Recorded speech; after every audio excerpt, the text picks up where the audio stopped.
یہ ماہ مقدس ربیع الاول شریف جب آتا ہے تو جہاں عشاقان مصطفیٰ اپنی محبتوں اور عقیدتوں کا اظہار درود و سلام کے نغمات کے ساتھ کرتے ہیں، تو وہاں ایک نیگیٹو سوچ بھی ہے کہ جو مختلف سورسز سے print media, electronics media, social media پر ان ایام اور ولادت باسعادت کے بارے میں اپنے خبث باطنی کا اظہار بھی کرتے ہیں۔ تو اصل میں بات یہ ہے کہ سورج کی طرف منہ کر کے تھوکنے سے منہ اپنا ہی گندا ہوتا ہے، سورج کا کچھ نہیں بگڑتا۔ لیکن اپنے احباب کے لیے چند ایک حوالہ جات قرآن و حدیث کی روشنی میں پیش کروں گا تاکہ آپ لوگوں کے ایمان جو ہیں وہ مضبوط اور عقائد مضبوط ہو جائیں۔ سب سے پہلی بات تو یہ ہے کہ ایک دیوبندی مفتی اپنے آپ کو کہتا ہے، طارق مسعود نام ہے، وہ خصوصاً میلاد شریف کے مہینے کے پہلے ایک ویڈیو جاری کرتا ہے اور اس میں وہ کہتا ہے کہ 12 ربیع الاول کو تو حضور کی ولادت ہی نہیں ہوئی، تو یہ 12 کو کیوں مناتے ہیں؟ تو اس کا آسان سا جواب ہے کہ جس دن تمہیں یقین ہے حضور کی ولادت کا تم اس دن منا لو، اس میں کوئی جھگڑنے والی بات تو نہیں ہے۔ رہا مسئلہ کہ 12 کو نہیں ہوئی ہے، تو مولوی اشرف علی تھانوی صاحب جو دیوبند کے حکیم الامت ہیں، انہوں نے لکھا کہ 12 ربیع الاول کی 12 راتیں گزر رہی تھی، 12ویں رات کی صبح صادق کے وقت محبوب کائنات، محبوب خدا بن کر اس دنیا میں تشریف لائے۔ اس کے بعد یہ کہتے ہیں جی کہ عید کو روزہ تو نہیں ہوتا، تو حضور علیہ الصلاۃ والتسلیم نے تو روزہ رکھا، تو اس کا مطلب وہ عید نہیں ہے۔ اگر عید ہوتی تو عید کے دن تو کھانے پینے کا حکم ہے۔ بابا یہ جو عید ہے یہ عرفی عید ہے۔ عرف عام میں جس طرح خوشی کو عید کہتے ہیں، تو یہ وہ عید ہے جو عید الاضحیٰ سے بھی بڑی ہے اور عید الفطر سے بھی بڑی ہے۔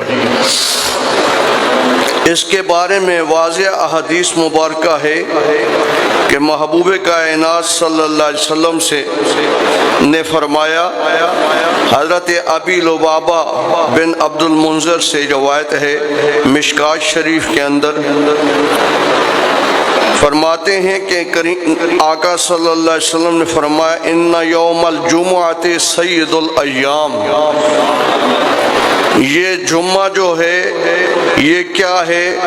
سید الایام ہے، سارے دنوں کا، یعنی 6 دنوں ہفتے میں جو ہوتے ہیں ان کا سردار ہے، سید ہے۔ اور ایک دوسری جگہ ارشاد حضور نے فرمایا، کریم آقا نے فرمایا کہ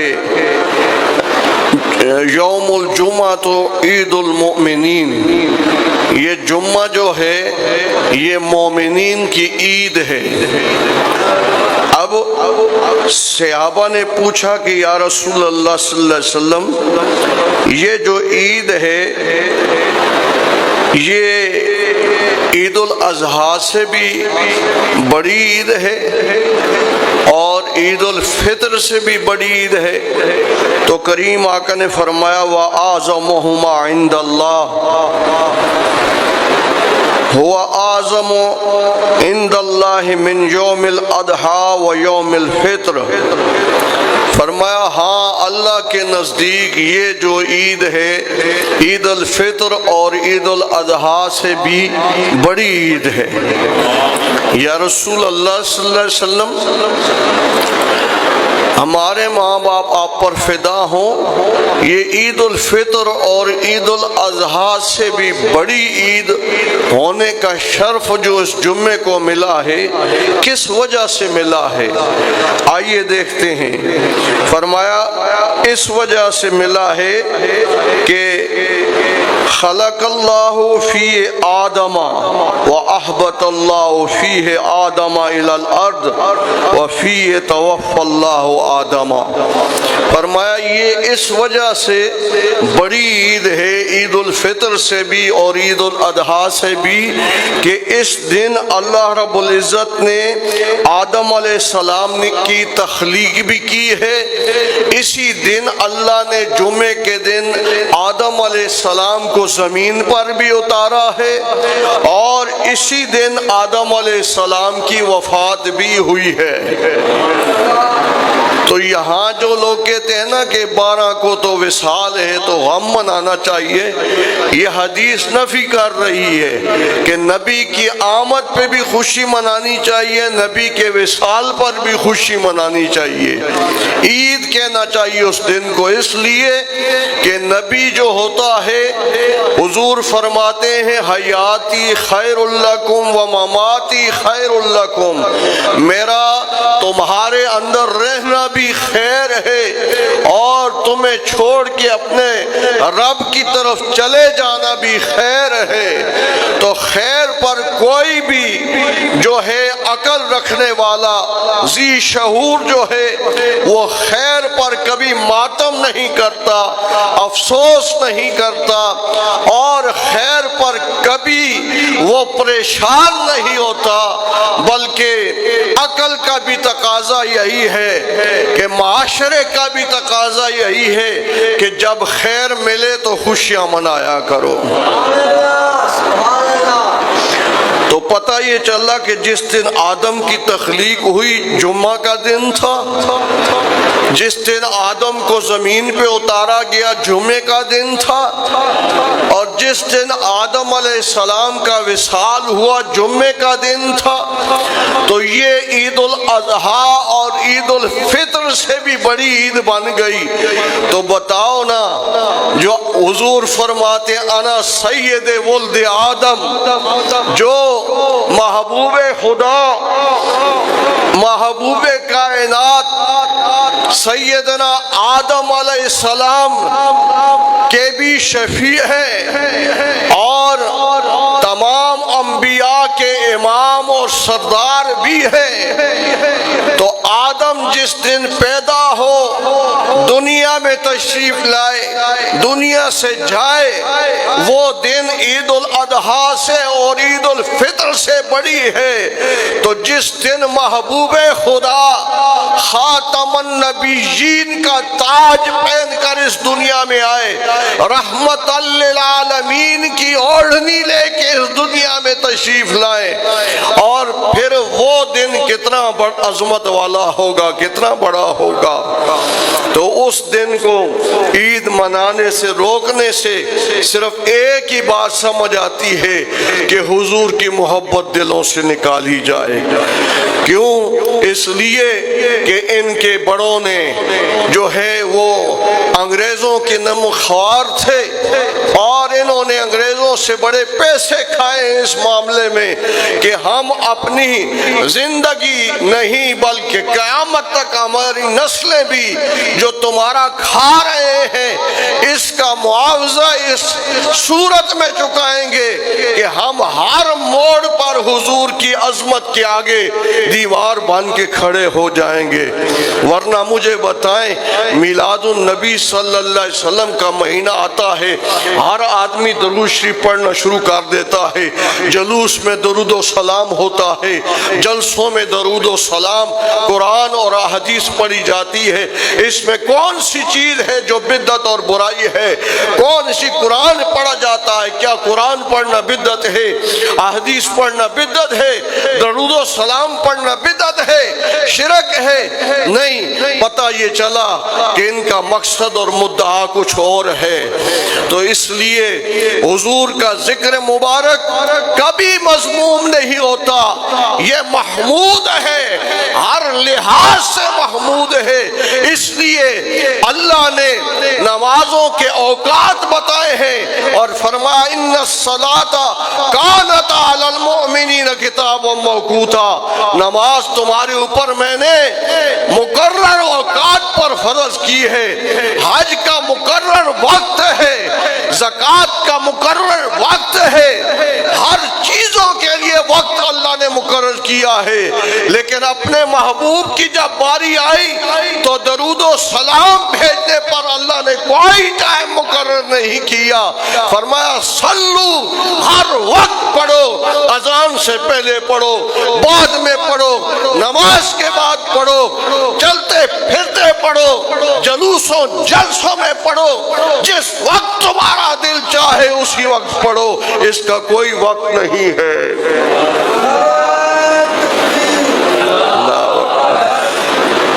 کہتے ہیں جی قرآن اور حدیث میں اس کا ثبوت نہیں ہے، وہ بھی میں دیتا ہوں۔ سب سے پہلے کہ جی یہ جمعہ جو ہے اس پر بڑی تکلیف ہوتی ہے کہ یہ اگر عید ہے تو پھر روزہ کیوں رکھا جاتا ہے؟ میلاد جو ہے، یوم میلاد اگر عید ہے تو روزہ کیوں رکھا جاتا ہے؟ تو جمعہ بھی عید ہو گئی، میں نے آپ کو بتا دیا، جمعہ بھی عید ہے اور جمعے کو روزہ رکھنا منع ہے یا ثواب ہے؟ ہیں جی۔ اور پھر ایک اور صحابی ہیں حضرت عبداللہ ابن عباس، رسول اللہ صلی اللہ علیہ وسلم کے چچا زاد بھائی ہیں، پہلے مفسر قرآن ہیں، وہ فرماتے ہیں کہ ایک یہودی جو ہے وہ ہمارے پاس آیا اور آ کر کے کہنے لگا، مشکات شریف میں بہت ساری کتب میں حدیث موجود ہے، کہنے لگا اے عبداللہ ابن عباس، تمہارے نبی پر ایک آیت کریمہ ایسی نازل ہوئی ہے، اگر وہ ہمارے نبی پر نازل ہوتی تو ہم ہر سال اس کو عید مناتے۔ تو حضرت سیدنا عبداللہ ابن عباس تو محبوب خدا کے منظور نظر تھے، میرے کریم آقا نے ان کو نگاہوں سے توحید کے جام پلائے ہوئے تھے، تو وہ کہنے لگے تم ہر سال عید مناتے ہو ایک، لیکن دیکھو جس دن آیت کریمہ نازل ہوئی ہے آلریڈی ہماری اس دن دو عیدیں اکٹھی تھی۔ وہ آیت کون سی تھی؟ الیوم اکملت لکم دینکم واتممت علیکم نعمتی ورضیت لکم الاسلام دینا۔ فرمایا اس دن جو تم ایک عید مناتے، ہماری تو ڈائریکٹلی اس دن دو عیدیں تھی جس دن اس آیت کا نزول ہوا ہے۔ کہا کون سی؟ کہا یوم الجمعہ بھی تھا اور یوم عرفہ بھی تھا۔ پتہ یہ چلا کہ یوم جمعہ بھی عید ہے، یوم عرفہ بھی عید ہے، اور یوم عرفہ میں صرف حاجی جو میدان عرفات میں ہیں ان کے لیے منع ہے روزہ، باقی پوری امت مسلمہ کے لیے روزہ رکھنا پورے سال سے بھی زیادہ اجر و ثواب ہے۔ تو یہ عید ہے، صحابی کہہ رہے ہیں عید ہے اور عید کو روزہ رکھنا بھی ثواب ہے۔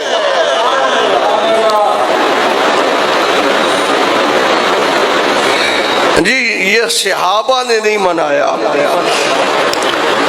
مجھے یہ کوئی قانون دکھا دے کہ جو صحابہ نے عمل نہیں کیا وہ ہم نہیں کر سکتے، وہ بدعت ہے یا شرک ہے یا حرام ہے، کوئی یہ قانون مجھے بتا دے، میں ماننے کے لیے تیار ہوں، لیکن میں بتا سکتا ہوں ایسا کوئی قانون نہیں ہے قرآن و سنت میں کہ جو کام صحابہ نے نہیں کیا وہ ہمارے اوپر حرام ہے، وہ بدعت ہے، وہ شرک ہے، کوئی ایسا نہیں، کیونکہ صحابہ کے وسائل بڑے محدود تھے۔ اللہ نے ان کی بھوک کا صدقہ اور محبوب خدا کی اس مبارک شکم پہ جو پتھر باندھے ہوئے تھے آقا کریم نے، اور فقر اضطراری نہیں اختیاری تھا، اس کے صدقے اللہ نے اپنے محبوب کے غلاموں کے لیے خزانوں کے منہ کھول دیے ہیں۔ اس وقت وسائل نہیں تھے صحابہ کرام کے پاس، کتنے کتنے دن پیٹ پہ پتھر باندھے ہوتے، بھوکے رہتے تھے، جو بھوکے ہوتے وہ لنگر کی دیگیں کس طرح چڑھاتے؟ وہ قرآن مقدس کے صحیفے جو ہیں وہ چمڑوں پر، لکڑی اور پتھروں پر لکھتے تھے۔ اگر ان کے پاس کاغذ اور کپڑا نہیں تھا تو وہ جھنڈیاں اور جھنڈے کیسے لگاتے؟ یہ سوال کرنا ہی جہالت پہ مبنی ہے کہ جو صحابہ نے نہیں کیا وہ ہم نہیں کرتے۔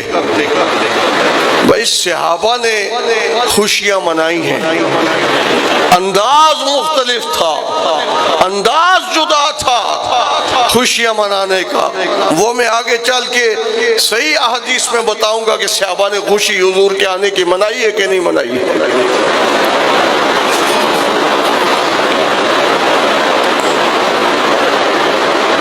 اس وقت تو یہ حالات تھے کہ میرے کریم آقا کے چچا سیدنا حضرت عبداللہ ابن حضرت عباس ابن عبد المطلب کا وصال شریف ہوا تو آپ کے چہیتے اور لاڈلے چچا تھے، ان کے لیے کفن کا کپڑا بھی نہیں تھا۔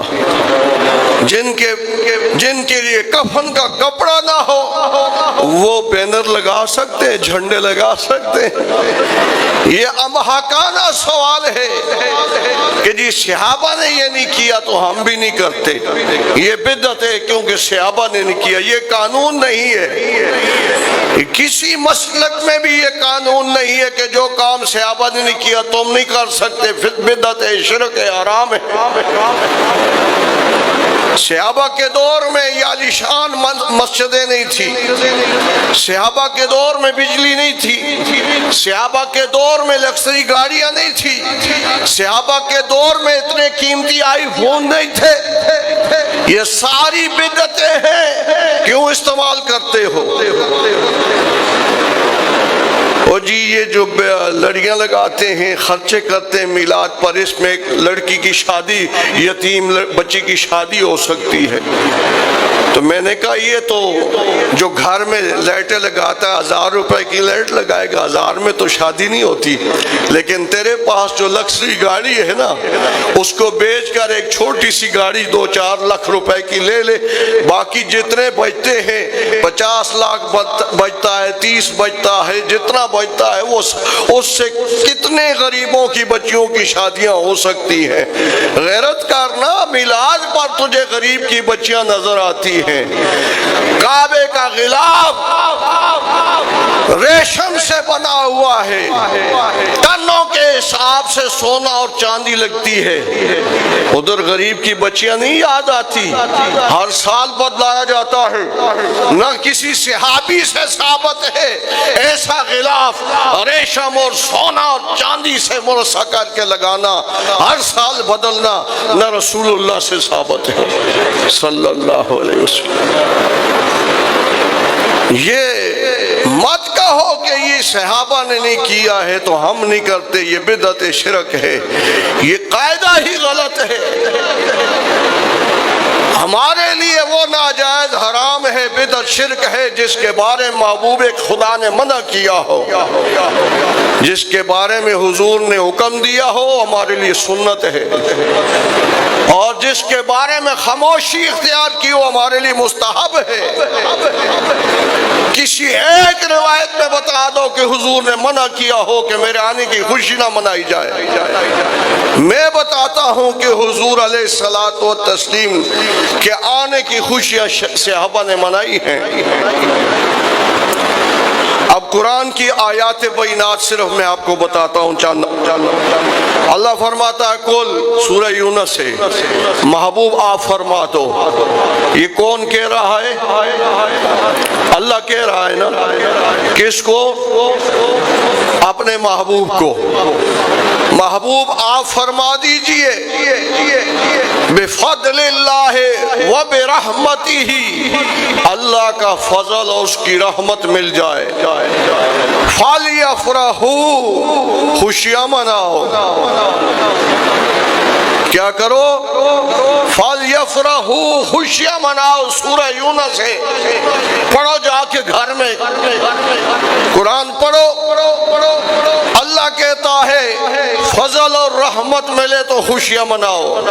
اور اس پر ڈھیروں میرے پاس حوالے تفسیر کے موجود ہیں کہ اللہ کے فضل سے مراد حضور کی ذات ہے، اس کی رحمت سے مراد وما ارسلناک الا رحمۃ للعالمین ہے. لیکن یہ پھر بھی اعتراض کرتے نہیں جی مفسرین پر تو اختلاف ہے. چلو مفسرین پہ اختلاف ہے. میرا ایک سوال ہے، اللہ کہتا ہے فضل ملے تو خوشیاں مناؤ، یہ کہتے ہیں فضل صرف قرآن ہے. میں نے کہا قرآن ہے تو ملا کس کے صدقے میں ہے؟ قرآن ہے، قرآن فضل ہے تو ملا کس کے صدقے ہے؟ حضور نہ ہوتے تو قرآن بھی نہ ہوتا، حضور نہ ہوتے تو آسمان دنیا کائنات نہ ہوتی. رب نے کہہ دیا ہے لولا کا لما خلقت الدنیا، محبوب تجھے بنانا مقصود نہ ہوتا میں دنیا بھی نہ بناتا. لولا کا لما خلقت الافلاک، تجھے بنانا مقصود نہ ہوتا میں آسمان نہ بناتا. لولا کا لما اظہرت الربوبیہ، محبوب اگر تجھے بنانا مقصود نہ ہوتا میں اپنا رب ہونا ہی ظاہر نہ کرتا. گر ارض و سما کی محفل میں لو لاکھ لمحہ کا شور نہ ہو، گر ارض و سما کی محفل میں لو لاکھ لمحہ کا شور نہ ہو، یہ رنگ نہ ہو نظاروں میں، یہ نور نہ ہو سیاروں میں،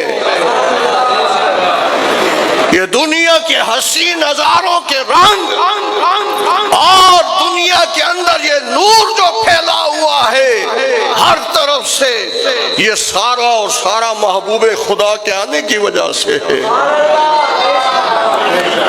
لیکن پھر بھی بزیدے ہیں جی نہیں جی نور سے، اس سے مراد فضل سے مراد کیا ہے؟ قرآن ہے. میں نے کہا اچھا ٹھیک ہے فضل سے مراد قرآن ہے. میں نے کہا قرآن کھول کے پڑھو قرآن کیا کہہ رہا ہے. اگر اس سے فضل سے مراد قرآن ہے، مان لیتے ہیں قرآن ہے تو یہ فضل قرآن ہو گیا. لیکن محبوب کی باری آئی، اللہ نے اسی قرآن میں فرمایا وَعَلَّمَكَ مَا لَمْ تَكُنْ تَعْلَمْ وَكَانَ فَضْلُ اللَّهِ عَلَيْكَ عَظِيمًا. محبوب جو کچھ آپ نہیں جانتے تھے وہ سب کچھ رب نے آپ کو سکھا دیا ہے، اور آپ پر اللہ نے فضل عظیم کر دیا ہے.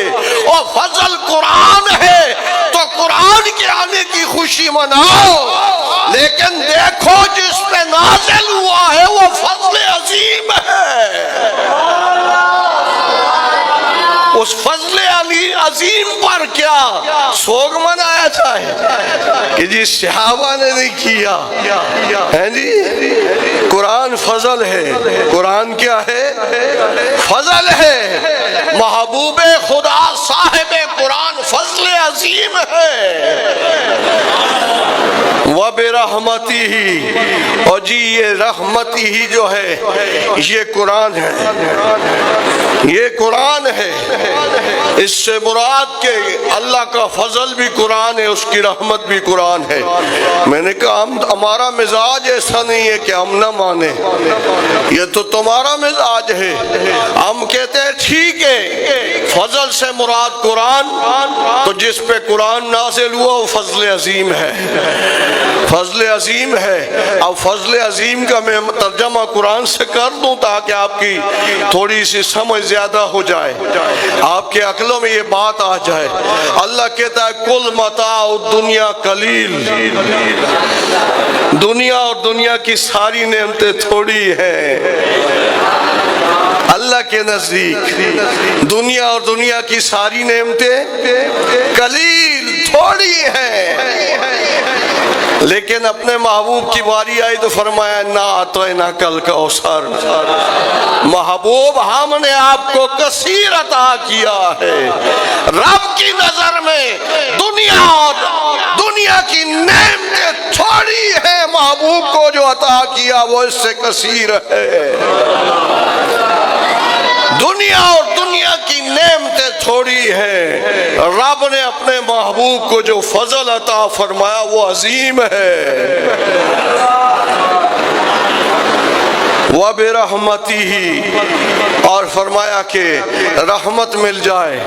یہ قرآن ہے جی، اس سے بھی مراد قرآن ہے۔ میں نے کہا ٹھیک ہے قرآن ہے تو ہم مانتے ہیں قرآن ہے، لیکن بتاؤ یہ رحمت قرآن ہے جس پہ نازل ہوا وَمَا أَرْسَلْنَاكَ إِلَّا رَحْمَةً لِلْعَالَمِينَ ہے، جس پہ نازل ہوا وہ رحمت للعالمین ہے۔